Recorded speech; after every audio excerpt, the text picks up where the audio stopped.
Hey, welcome back to Life with Al. I'm Susan, and I hope you're having a good day.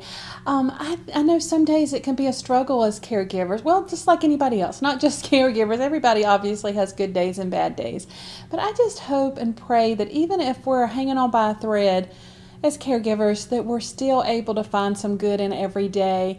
And I think one way that we can do that, whether your person with dementia is in a facility or at home and you're taking care of them around the clock, is to make sure we have adequate support.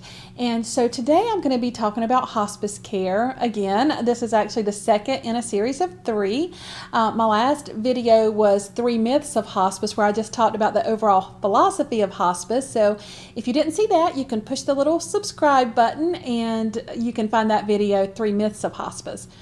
Next video, I'm going to be talking about the team members of hospice, what each of their role is, and also everything that hospice covers. A lot of benefits to hospice that you may not even know about. So I'm going to be going over that on my next video, as well as how you can make sure you're getting the best hospice in your area. And I'm going to be giving some insider pointers, questions that you can ask when you interview hospices to make sure you're getting a good one who's going to be able to be attentive to your needs and to your person who has dementia. But today, I am talking about how we can make sure our person is admitted to hospice. And, as I do this, I also want to point out how we can keep our person on hospice services, because a lot of people don't realize just because they're admitted to hospice doesn't mean they're going to stay on until they pass away. I mean, that is certainly the goal, but at times a person stabilizes to the point to where the hospice can't chart decline, and so they don't have any choice but to discharge. However, there are things that we can bring to the nurse's attention, things that we can tell her so that she can chart appropriately and she can see the whole picture, because when they come in, they're just seeing a snapshot. So today, I'm going to tell y'all some very specific things that you can say either during the admission to make sure they're admitted, or to keep them on after they're admitted. So let's get started. So to get the ball rolling with hospice, the first thing you have to do is get a doctor's order. So hopefully you could do that over the phone. If they may want to see your loved one, maybe not in today's world with the coronavirus, but if they have an ample history in physical and you can tell them about the decline, hopefully they'll go ahead and give you an order and fax that to hospice so hospice can come out to assess. Now I will tell you, most physicians write that order hospice to assess and admit if appropriate, because they realize there's the criteria for dementia and a lot of different diagnoses honestly are very specific, and so they defer to hospice to make sure that they're meeting that criteria and that they're ready. So don't be shocked if they come out and the hospice admission nurse says they're really not quite ready yet. I'm going to give you some pointers that hopefully that doesn't happen. But if it does, and simply, for example, if they're what hospice calls a walkie-talkie, and no, that's not saying that disrespectfully, it's descriptive. They can't be a walkie-talkie, meaning if they're up and ambulatory, they're able to carry on a conversation, chances are they are not going to be passing away in 6 months, which is that, Medicare requirement for hospice. So if that's the case, there are other options though, and I would definitely ask during that admission visit if she says they're not quite ready. Ask about palliative care. Ask if there's a reason for home health to come in. And if neither one of those work, definitely call your area agency on aging, because that's different in every geographical area. So they may have some wonderful resources for you. But if they do NTUC your loved one, NTUC meaning, excuse me, NTUC, for not taken under care. So if they don't admit your patient and take them under care, most hospices will track those people. But if they don't, you ask, please be calling to check in. And then every month or so, they'll call to see if there's any decline. And so these little pointers I'm going to go over, those would be helpful to tell them as well, just to try to get them back in to reassess as your person makes changes. So let's talk about what a patient has to look like to be admitted to hospice. I've already said the basic criteria across diagnoses is it has to be a terminal illness with a life expectancy of 6 months or less if the disease runs its normal course. Now we know with dementia, it's harder to predict than some of the terminal diagnoses, because people can plateau and, it's such a slow decline. So most physicians, they know if they're end stage.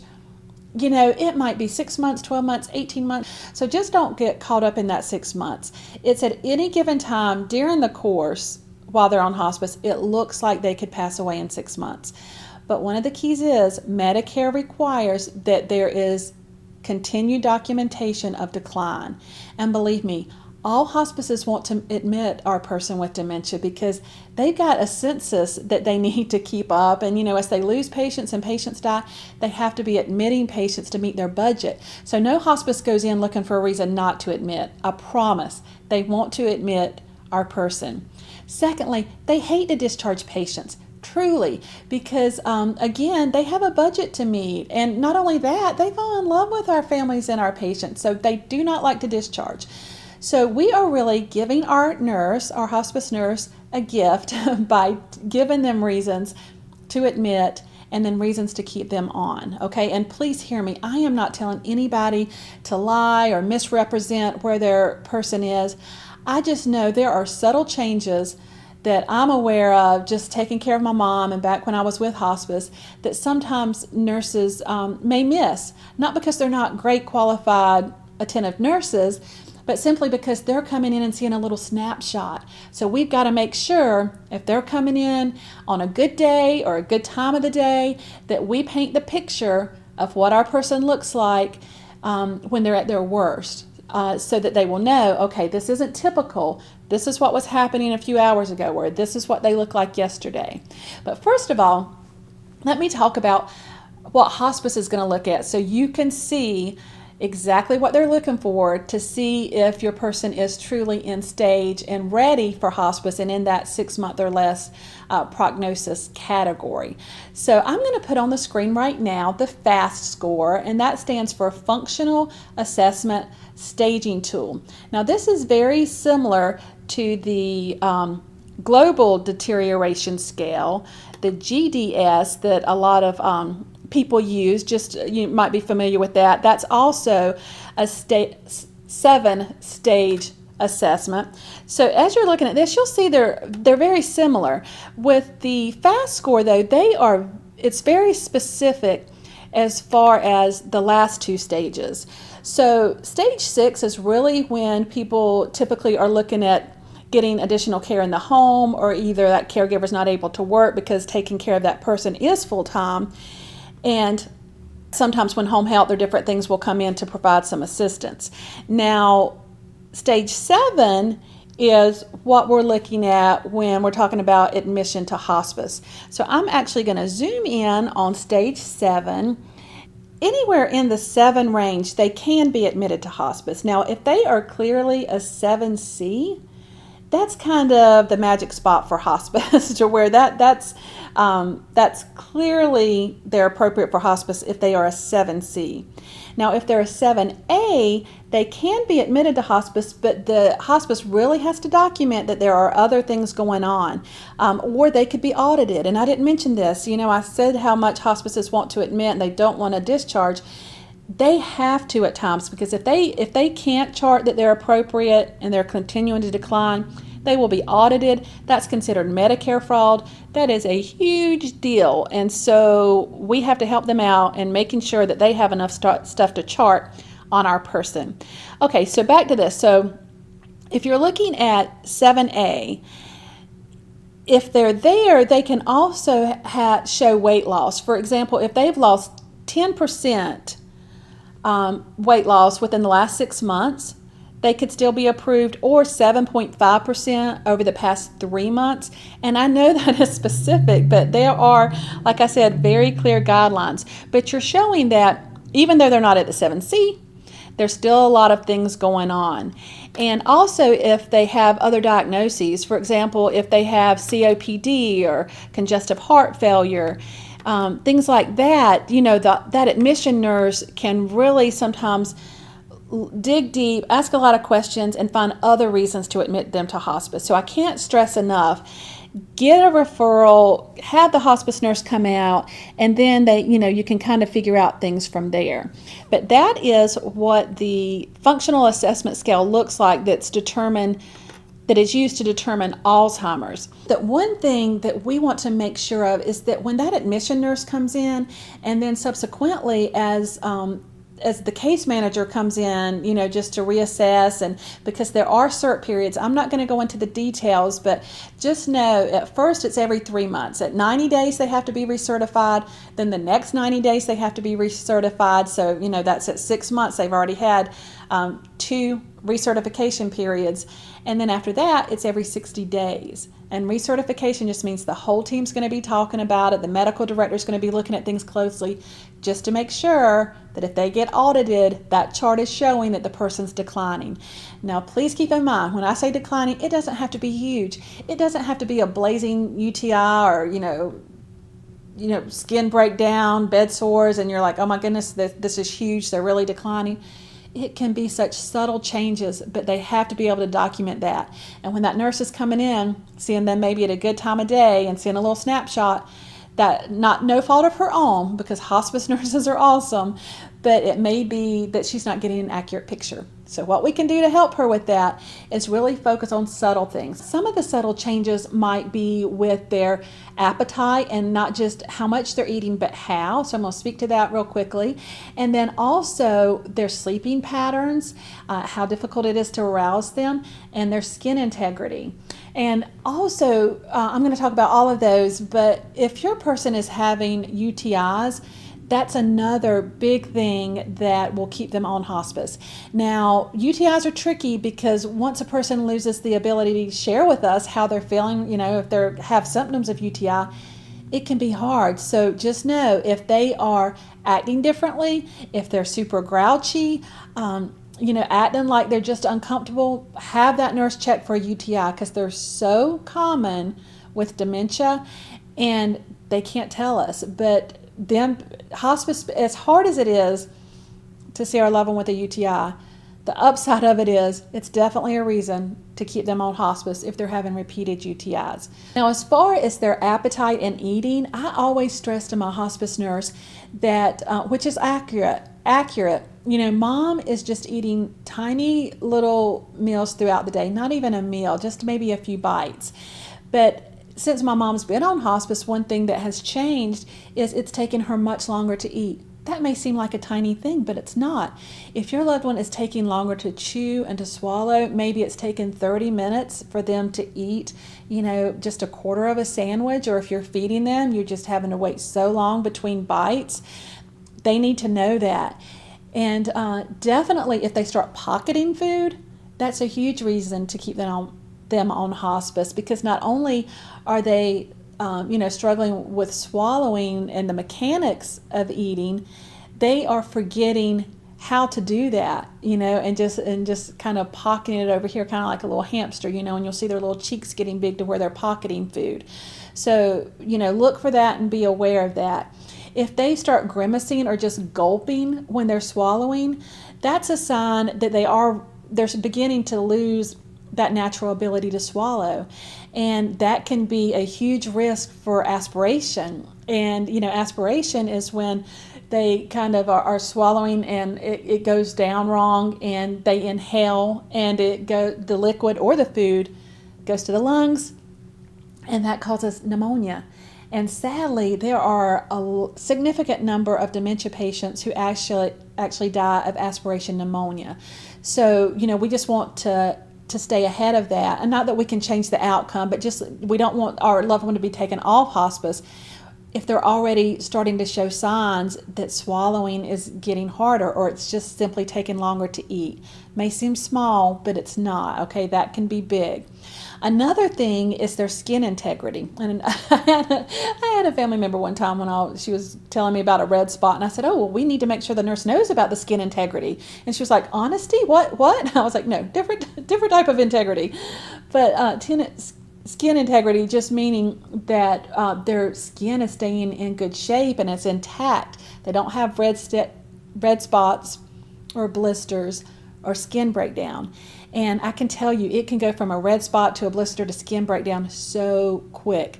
So if you're seeing just a red spot, let your nurse know. I know last week my mom was in bed for a couple of days, just having a lot of different issues, and she was more comfortable in the bed. And one night I was changing her, and I noticed on the back of her heel she had some red spots on each heel. And so, I rubbed them with lotion, and the next day when her nurse came, I said, my mom had red spots on the back of her heels that, I'm just keeping an eye on. The CNA is wonderful. She can coach you on how to put a pillow under the calves to make sure the heels dangle to prevent that. I won't go into any more details than that, but anyway, lots of ways that we can try to prevent skin breakdown. In the long run, sometimes that is impossible, sadly, because as a person declines and they're no longer taking in enough nutrients really to maintain their metabolism, the skin flow to the blood flow to the skin is really compromised, and that causes skin breakdown. And so we have to be vigilant to try to stay ahead of that, knowing that towards the very end, I'm talking about last weeks, sometimes it's impossible just because the whole body's breaking down, including the skin and the tissue. And I know that's hard to hear, and I try not to talk about things like that, but it is a reality. So if they're starting to get red spots, that's a sign of decline. Not only because we haven't moved them, it's telling the nurse this person no longer has the ability to maneuver themselves in the bed if they're getting uncomfortable. Remember, our person with dementia is going through the developmental stages in reverse, and at the end stage they are becoming infantile, and so we have to turn and we have to position excuse me, and changed regularly, because they're not able to do that anymore. I mean, even if we're getting a good night's sleep, we're still moving, we're shifting, at least shifting our weight, if not rolling over. And when they lose the ability to do that, that's when they get that red spots that can turn into skin breakdown. So it's very important for our nurse to know if they're getting any red spots anywhere at any time, because that too can help them stay on hospice, showing that they really are completely immobile and that they're getting weaker. Another thing, if our loved one starts to lean, last week my hospice nurse came in and she said, sweet Gladys is looking really good today. And I told her, I said, well, she does, but today is a really good day. I couldn't get her in her lift chair independently, so my husband had to help me do that. I point out things like that. And I said, she looks like she's sitting up, but you notice how I've got pillows underneath each arms to keep her upright? Because again, she's seeing a snapshot. And if your loved one's in a facility, oftentimes CNAs do that automatically, making sure they're positioned, propping them. So make sure the hospice nurse knows if they can't do that by themselves, because if they're losing that core strength, that can be so gradual, but that's decline that they can chart. That, last month they were sitting independently, now they have to be propped with pillows. That's a decline that could keep them on hospice. I know it sounds small, but it's true. And weight loss, the nurse is definitely going to be checking the circumference of the arm if they can't stand on the scale.